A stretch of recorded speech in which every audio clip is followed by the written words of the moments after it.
Here, about to get some tea. See how it goes. London tea, can't beat it. Tea time. I guess you were representing London Stock Exchange today. Nice. We on the vlog here. I'm gonna introduce yourself to our vlog. I'm Big Lamps. I work with embark, an African tech company based here in London. We're doing big things like Big Lamps, yeah. Some of the big things, we announced the Africa's largest tech merger in 2024. That's the merger between MaxApp and Wasoko. And many other big things, really. I think we have a couple of clients that have been listed as on FT list for fastest growing companies in Africa. Yeah, we had a couple of them that have been on the #1 spot, so that's another big thing. Yeah.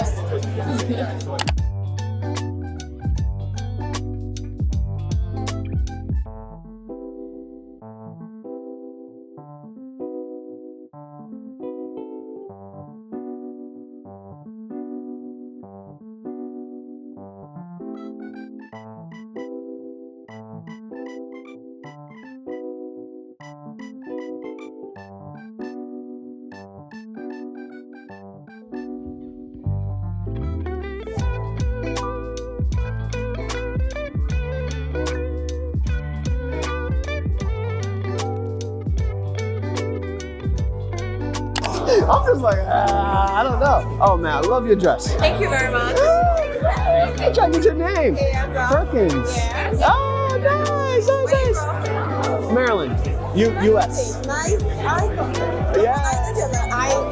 Your eyes is very pretty. Oh, you're too kind. You're too kind. Randy. Nice to meet you. Kwabena. There you go.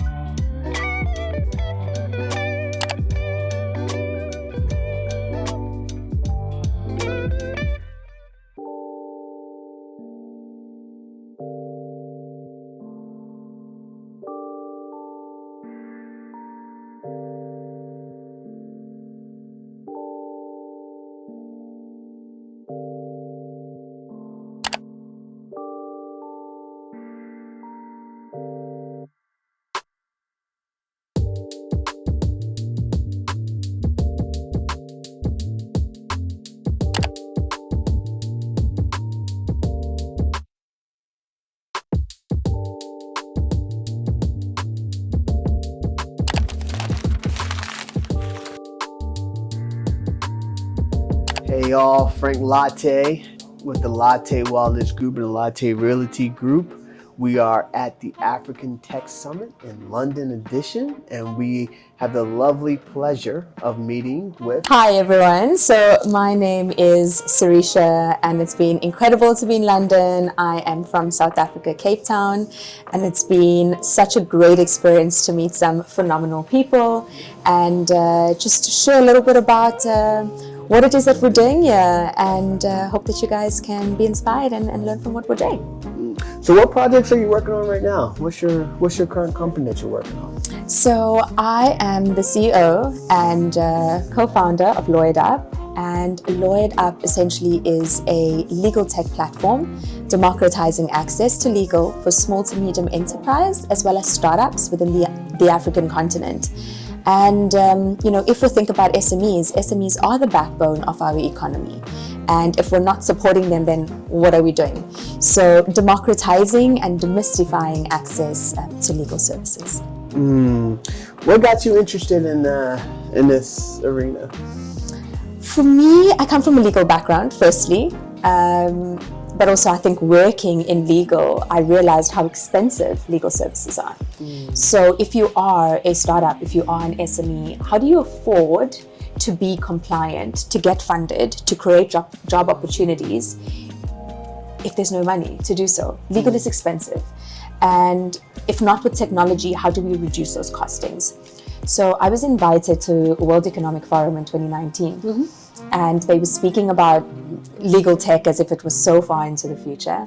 And I went home and I started drawing on my windows and my table, thinking, how am I going to make this work? How do I make this work for Africa? started doing research, became quite obsessive about what it is that I wanted to build, and there it was, sold the car, drew out all the funds that I had to my name, and wanted to impact within the African continent and not globally.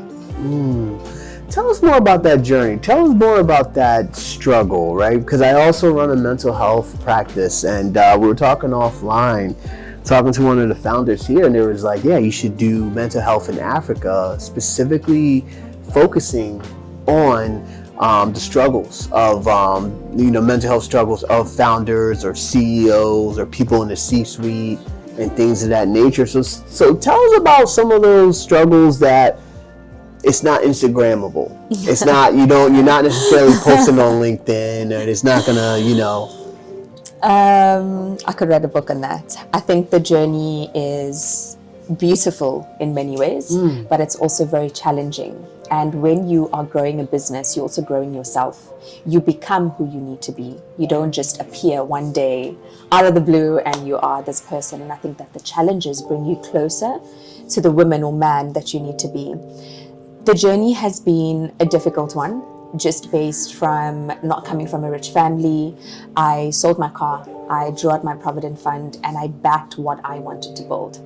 I kept knocking on doors, and it was, sorry, no, we don't think it's going to work. Actually, people don't even have data within the African continent, so why do you think democratizing this access with technology is going to work? And I kept getting no's. And 5 years later, those no's converted to incredible yeses. And I mean, just being at London Stock Exchange today is a testimony to grit and resilience, and that grit and resilience really does put you in these rooms.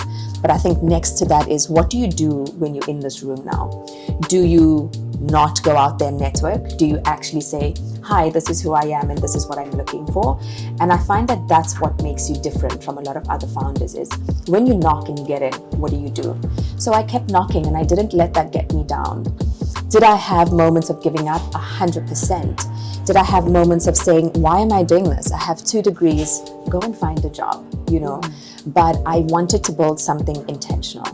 And when your why is important, the tough days become more bearable.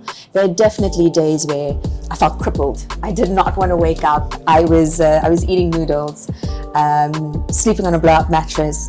But in retrospect, I look back at those days, and it's created so much of character. And that character to inspire, that character to share the story so openly, because it's not abnormal. It's not this weird thing that people see as, oh my gosh, how could she live like that? Because I had a dream. If you have a dream, you chase it. So did start therapy. That definitely helped. I think it's very important that founders seek therapy and not see it as taboo in any way, like, oh, I can't tell my mates that I'm going to therapy. No, I was very much open about it. But therapy is also expensive.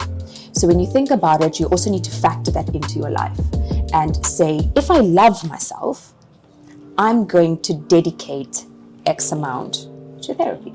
Naturally, I love myself. I'm going to give to myself. So I'm going to do that. But it's honest conversations that you need to have with yourself, for yourself. No, that's good.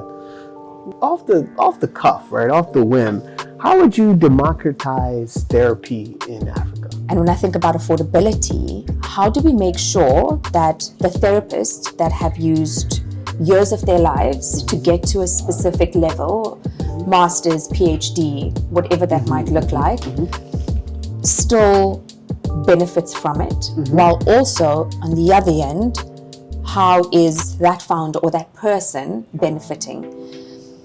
If not with technology, I wouldn't have any other sort of input to it.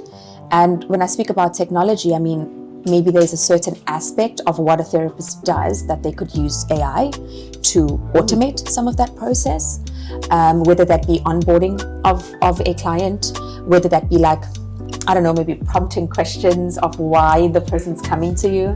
I mean, I could sit and have a strategy session, guys, because my mind is always working.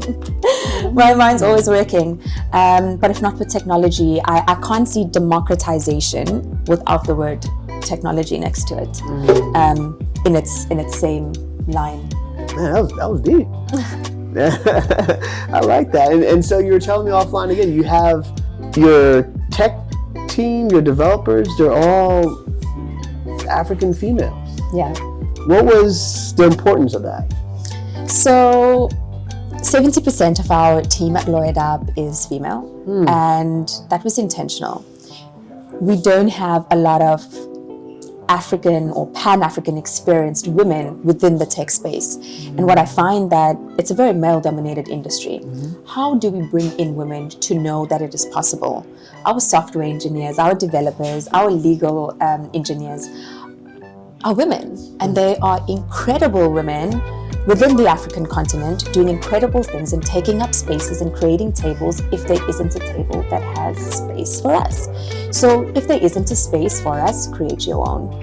And that's why I had to take it back to the why. Why do I do what I do?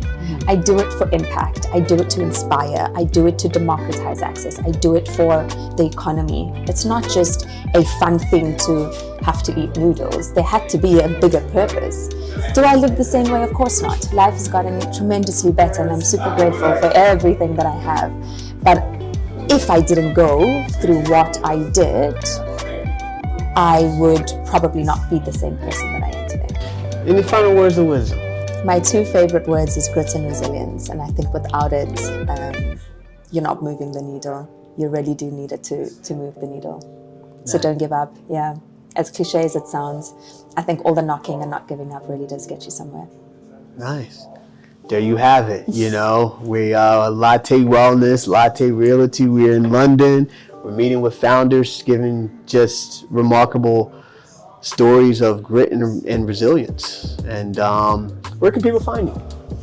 Instagram, LinkedIn, Twitter. My name is the same across all of them, which is Sarisha Barrett. So if you'd like to connect, that would be lovely.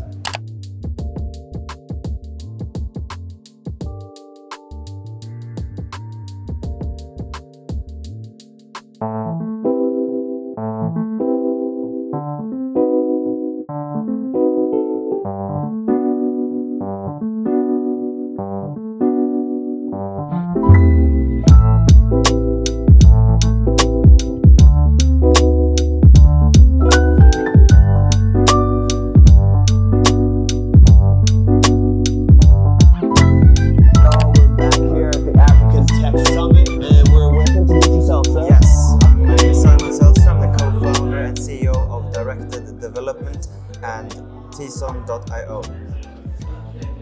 So what we do is we connect impact investors with top talent in Africa so that these talents can get the skills required to fill global skill gaps across AI, cybersecurity, blockchain, UX design, full stack web development. And then we connect these talents with companies, ranging from startups, where we help them build a full stack MVP with these young talents, to larger companies that have more bespoke trading needs. And then the investors, once these students or talents succeed, they get a part of the upside. And that's how they get their initial investment back. So some form of supporting through microfinance in a sense, but except it's in kind, and it's using what we know from the sports industry or music industry as the talent model. Like we sign them on as talents and then we support them and invest in them. And then they only pay back if we deliver value and get them into a high-paying job. So that's the model. How did you get into that? Yeah, well, that's a good question. I mean, people always ask me because I'm not African. I'm Swedish Chinese out of all. That's an interesting combo. Interesting combo, right? So they're like, oh yeah, but why do you do this? I mean, what are your ties? And then for me, it's about the fact that in Sweden, even though my mom was an immigrant, we were a simple life growing up, but I still got the same type of opportunities that someone from a more wealthier family has because of the Swedish system. No matter your social economic background, you have free education, you have the school books covered, you have the meals in lunch, you get free education including university. They even give you government like support, stipends so you can get by, and like super heavily subsidized student loans that you're basically not paying anything on. And I think for me, without this type of system, I wouldn't have been able to get the good opportunities that I've gotten. And so early on in my life, I was in China, and I saw like firsthand how hard you have to fight to get ahead in low income countries. And I was like, yeah, I mean, there are a lot of things I can do with my life. I might as well do something that actually makes a difference, that truly can transform the lives of really smart kids, the next, Einsteins, but that just need a laptop, they need some internet, they need to know what to study, a bit of guidance. And then you can take off from there. So I wanted to do that, and this is, I think, the way to do it in an inclusive manner that could be economically self-sustaining. Oh, man, you're deep, man. Man, yeah, hey, man, that was deep, man. I was, so what are the current obstacles right now that you're trying to overcome? I think the current main obstacle is that of employer, or like really figuring out exactly who to place our talents with, or like how exactly does that look like. We have figured out partnerships with the top high schools and universities in Kenya. So 4 out of the top 10 high schools, the most high-performing ones we have as partners. The number 1 university as well. We figured out training as well. Now the last mile is the precise form of collaboration with startups or larger enterprises. But so far, I'm fairly strong signals. Most founders that I meet here are like, oh yeah, I could use some founder associate, for example, to help me set up AI systems internally. Or then there's one guy who has this AI startup idea and runs on the side. And he's like, yeah, I need someone who knows fine-tuning or supervised machine learning. Yeah, okay, sure, we can find, or like we have that at an affordable rate. Because they're still, relatively young. But most people, if you're based in the US or UK, you could afford like 1,000 per month, probably, right? And then you have us instead of going to like Fiverr, because we have structures and systems. We have a teacher, and we have a CTO that all can come in and support. So that's, I think we got it. We just have to do more outreach, to be honest. So that's why I need to figure out how to do that. Yeah. Man, nah, that's good, man. That's good. Any questions you have for me? Yeah, well, so I mean, what are your biggest challenges? Maybe you want to say what you do first. I don't know, for the audience. All right, so for the audience, all right, so what I do is run a mental health, Lartey Wellness.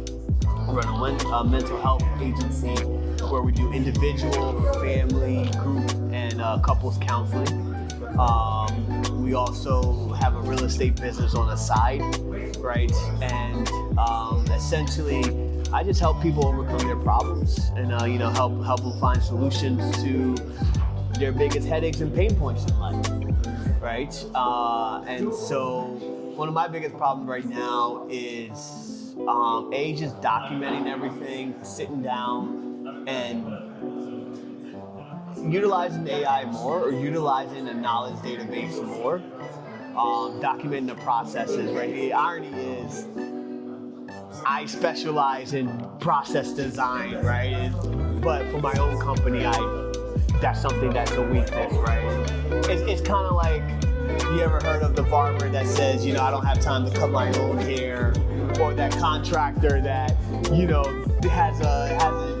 hasn't fixed his bathroom that he's been working on for months, right? So maybe I need to get better at that, just get a process person, get better at that, identify somebody, and really just some internal pains. Right now, I guess we're on like a scaling phase, right? So we build a good foundation on a scaling phase, so continue to incorporate feedback loops. So essentially now, we're good at tracking what we do, but I want to track what we don't do. What do you mean? For instance, in mental health, you're gonna call. You call me and you say, hey, I need a therapist for X, Y, and Z. And when you get with us, we have that track, we have that data. But you grow by tracking. What was the reason why we didn't get this call? This call, let's say we had 10 calls and we were only able to book 8 out of 10 calls or 5 out of 10. What was the reason why you couldn't get the other 5?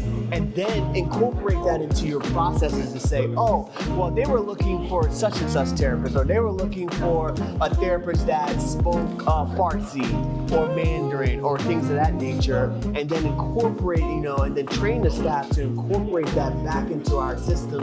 So you're constantly, right now, I'm a big person on continuous improvement, making the system better, making it more efficient, making it better. And also I gotta track more, do more tracking on the metrics. Okay, so if I understand you correctly, you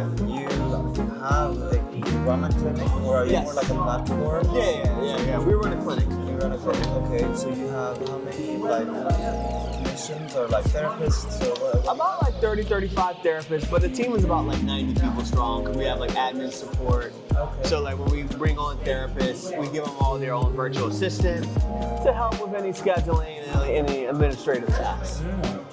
Oh wow, this is amazing. And so you're here in the UK too. Yes. Expand, is it? Yeah. So why expand here to the UK? So originally I wasn't going to expand in the UK. I was just coming to the African Tech Summit, right? And then last week, the U.S. House of Representatives, they passed Trump's Big Beautiful Bill. Right? What is the Big Beautiful Bill? Big Beautiful Bill is potential cuts that the government wants to make to one of our biggest payers, which is Medicaid system, right? So they're going to make some cuts to the healthcare system and the payers, right? And that's going to negatively impact my business because they're one of our biggest partners, right? They're one of our biggest customers. All right, so I said to myself, I know that they're going to cut. How can I be proactive? Right? Because I'm always talking to my team of, is there a way we can be proactive in identifying threats instead of being reactive and letting things happen and then fixing it, right?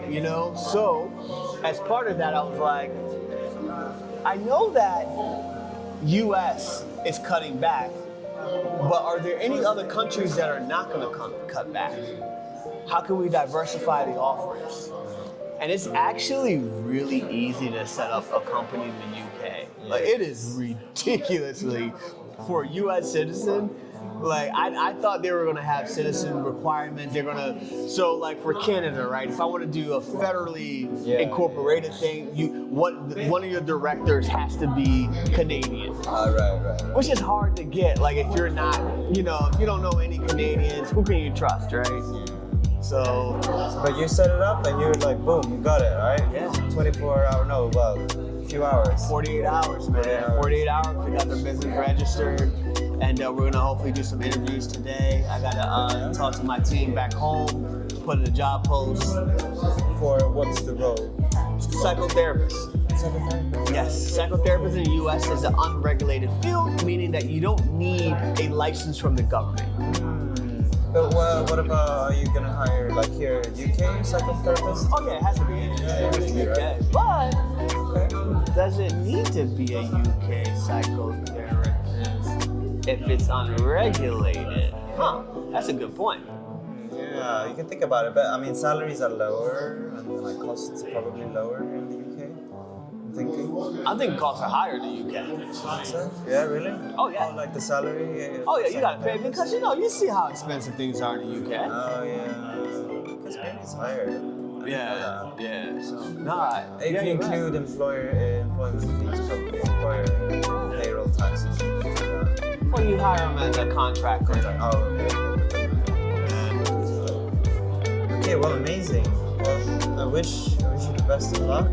Tell us about your shirt, man. I know you told us online, man. Yes, I mean that is Ghanaian, right? Yeah. So beautiful. And then I think we both saw like, wow, you got good style there, right? So this is Ethiopian. It comes from my co-founder Kidis in Addis. I have actually, since I got it like 2 years ago, it's been the default at these conferences. It's perfectly in between casual and formal. It's not like a suit, but it's also not just like a t-shirt, right? So I just really like bringing this one to the when I go out. I can't say that much more other than it's like more formal, like celebration, a bit more festive shirt. But what about yours? Oh, I had this made. I have a tailor in Ghana. You know, Sister Patience. You know what I mean? She's my tailor, and she makes these wonderful outfits, and we're blessed. Yeah. Okay. Nice. Well, look, let's stay in touch. I'll see if I can help in some way here, and we'd actually work with 2 mental health platforms. Nice. Yeah. We've done some work with 2 mental health. One is actually UK, and then another one is Singapore. What did you do? Just build some tech. Oh, nice. Design a little bit like that, and I also know some. I got a few that I am aware of like across Europe. So that could be. I don't know if it's useful for you though, but either way. Some players, and then I guess you could onboard to those platforms to get deal flow through them because they're a platform, right? They have a lot of different options, so could be of interest. I think you're good. Appreciate it, man. Thank you. All right, so we're back here at the African Tech Summit, and we're with. Introduce yourself. My name's Nick Murphy. I'm one of the co-founders and the CEO of Katana Pay. Katana is the Swahili word, which is the predominant language of East Africa for connect. So think of it as like connect, pay. What are some of the use cases for Katana Pay, especially when you're talking about offline, the exporters and getting money out of the things? Like, walk us through that. Yeah. So really, simply put, our vision at Katana Pay is to make it safe, easy, and cost-effective for businesses to trade globally with Africa and within Africa. And what the real outcome of that is that economic prosperity, which is built off the back of trade and business, is available to everyone. And historically, Africa has been excluded from that for a whole bunch of reasons. But now, with the rise of new technologies and a more globalized world, there is more opportunities for African businesses to take part in global finance. But more specifically from our perspective, what we're really starting our journey with is how do we help the UK trade more with Africa? And how do we do that? We make it safer to make payments, we make it easier, and we make it cheaper to do business across UK and Africa. Double click on that. So let's say, is it a made up company, right? So let's say I'm doing business is it normally folks in the UK and they're going to say, I'm going to open up something in, let's say, Ghana. Yeah. Right? All right. So then let's say I do mental health and I'm going to open up something in Ghana. And so what's the use case for Katana in that place? Yeah, so we see 2 main use cases. So use case number 1 is you are a UK European company and you want to hire talent on the continent. Yeah. So you then have the challenge of we see 2 main use cases. One is you are a UK EU company, you want to hire some of the great talent on the African continent. The challenge is how do you pay that talent? How do you pay them in a way that is easily accessible for them at the other side so they can spend it ultimately. So that's one use case, is paying talent on the continent. Then the other use case we see is one of the biggest challenges for UK EU businesses is when they export into Africa, it's getting paid. And that's not because the businesses don't want to pay them or they don't have the money.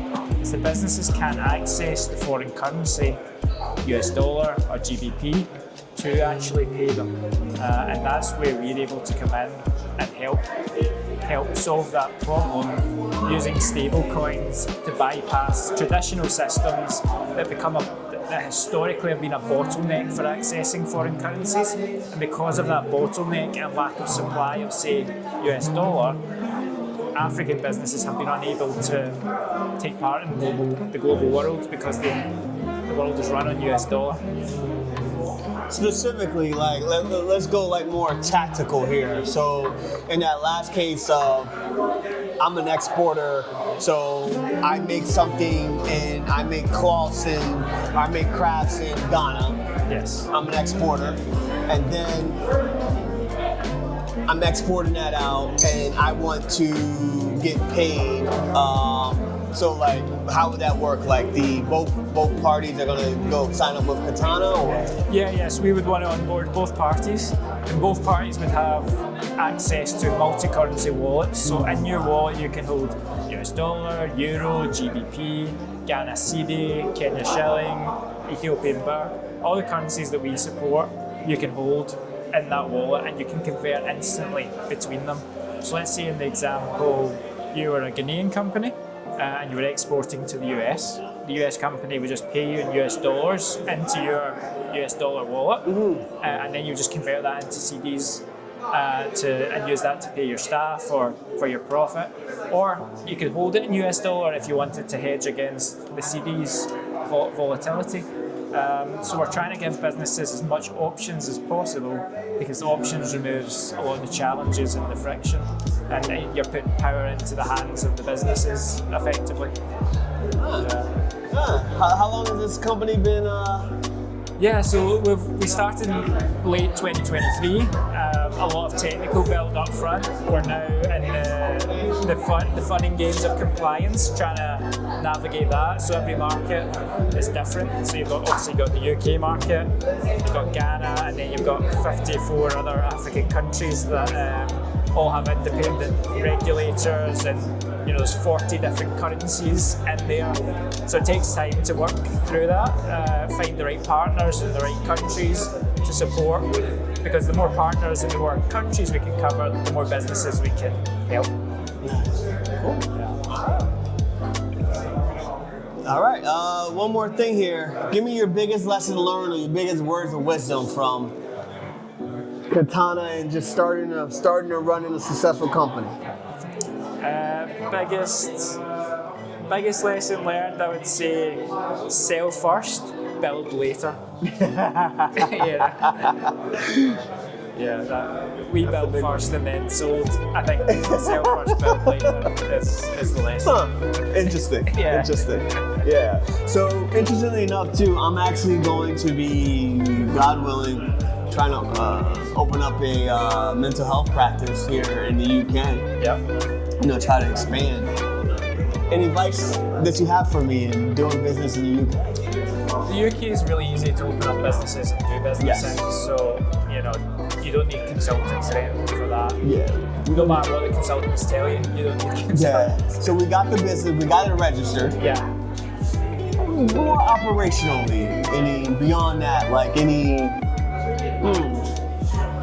I would say the UK market in terms of approach to therapy, or I guess views of therapy, I wouldn't say is too different. I think people are generally quite open about therapy, and it's not uncommon to hear someone talk about, I'll speak to my therapist about that, phrases like that. So people are quite open to it. It would just be, if you've not hired someone yet, finding someone with a good network or a good presence would be key, just to get going and start to build up from there. But I'd say the market's definitely there for it. As far as all the psychologists and therapists that I know are rushed off their feet, demand is higher than supply. So I think good opportunities there. Great. All right. Thank you, Nicholas. No worries. All right. So we're back here. Introduce yourself, sir. My name is Dr. Pelumi Akmantaku, the Managing Director of Tech Pressure Media Limited. What do y'all do? Pretty much we are just a tech media company that loves to tell the African story. So we've got a rule in our company called the 80-20 rule, not the Pareto one, but we're using that, which is 80% of African content and 20% of other relevant contents around the world. But the core of what we do is African technology news from countries that you can never see. Go to our website, you see news from Djibouti, from Namibia, news from Eritrea, Sudan, because technology news happens everywhere. Technology is in every country, and most of these countries are very, very much underreported, underfocused, and most of them are going to be the frontiers of new markets, so that is why we're interested. Nice. So a little bit about us. I run a wellness clinic in the U.S. and we have 2 weeks to open in the U.K. Fantastic. Are you opening in London? Yes. Yeah, you've got a lot of the African community in London. Basically, as a matter of fact, in East London, I don't know the difference between East London and Lagos. I have to say, I shop there. Yeah. So you're pretty much home away from home. Yeah. Pretty much. And also you cannot eliminate the role of tech in the wellness business. I have a friend who owns a wellness app who's really doing well. Tell me about the app. Well, yeah. The app allows you to track your number of calories and the rest. They embedded a bit of AI into it. So people don't necessarily have to come to the gym or go to the gym. They can actually track their stuff at home. They can do the exercise at home. And it's really doing well. It's got these advanced features, uses sensors from devices and the rest to do it. So pretty much. So even irrespective of what we do now, like I tell people, tech is in everything we do now. So when you go to mosque, there is tech now. When you go to church, there is tech. When you go to political party event, there is tech. When you go to school, tech. Insurance, tech. Even when you want to bury people now, it's tech. So anything you do currently, and I think that is where Africa needs to get to. Because there are so many of our areas that tech is underutilized significantly.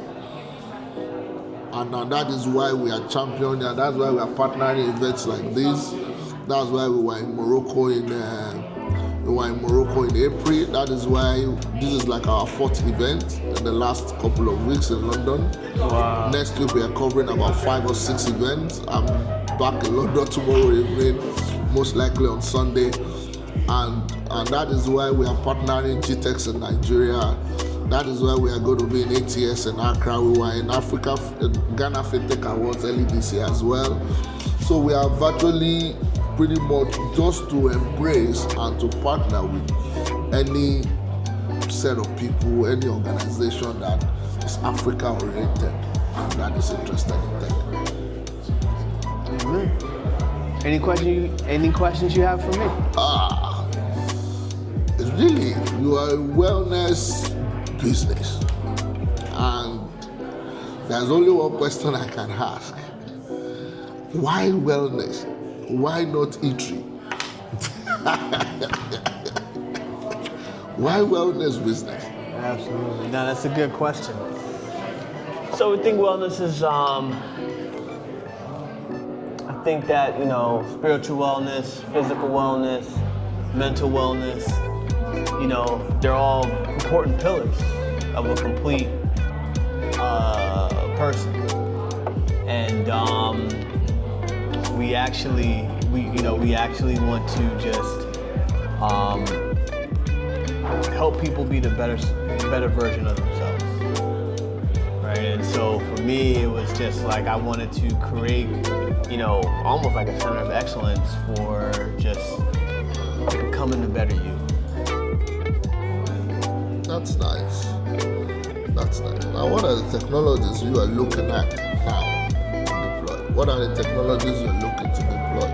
Yeah, so for us, we're more consumers of technology. Like, we're not building our own, but yeah. So we've incorporated AI where, for instance, AI note takers, right? So let's say one of our therapists, she sees 8 clients a day, right? It's HIPAA compliant, meaning the privacy laws and the government, all the regulations are followed. It does a recording. Then the AI will write the notes for her. So where she will add 1 to 2 hours a day of her life, she can get done the notes in 15 minutes, has more time to spend with her daughter, her husband, her partner, whoever. Oh, that is nice. Yes. That is nice. Yeah, I think that is good. That would be enough for me, I wish you well in your business. If you need us to come around to preview your use of technology basically in your business, we will be willing to do that. And pretty much let people see. Yeah, because we are really impressed and we are supportive of Africa initiatives in our tribe. I just finished with Club Plexo now. We met in Marrakesh. We did an interview for them free. You flew to Marrakesh? In Marrakesh, in Morocco. Yeah. So we met there, we did it. And we did it for them free. Now they are inviting me for an event on Monday. You get what I mean? And that's how you forge relationships, and also it's a win-win. You get what I mean? So I wish you well. Thank you, sir. Yeah, pretty Thank you, much. sir. I wish you You've got GTP, Shaw, you've got Unchained, you've got all these new tools coming. In the near future, how do you see yourself being sustainable if you have all these beautiful tech coming? Amazing. So I spoke about our flagship products, which is now the Vega AI tool, which is basically an AI agent, which can integrate into any platform, whether that be sales agents, call centers, whatever that might be. And then second to that is, as we're moving into more Web3 space, we could also look into smart contracts. So that's definitely on the horizon. Are we looking at doing that immediately? No. I think for now, it's really about being able to democratize that access to legal. Also having being Google backed, our tech is on Gemini. We have had a couple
gonna give them the mic to say a thing or two about what you do, and please make sure that you. Here, and I'm the startup partner at Cloud Plexo. We're one of the sponsors here today. So feel free to catch me in the room or just have a conversation by the end of the day. Thank you.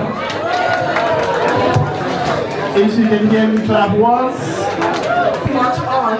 We have another DJ coming on. And another DJ coming on.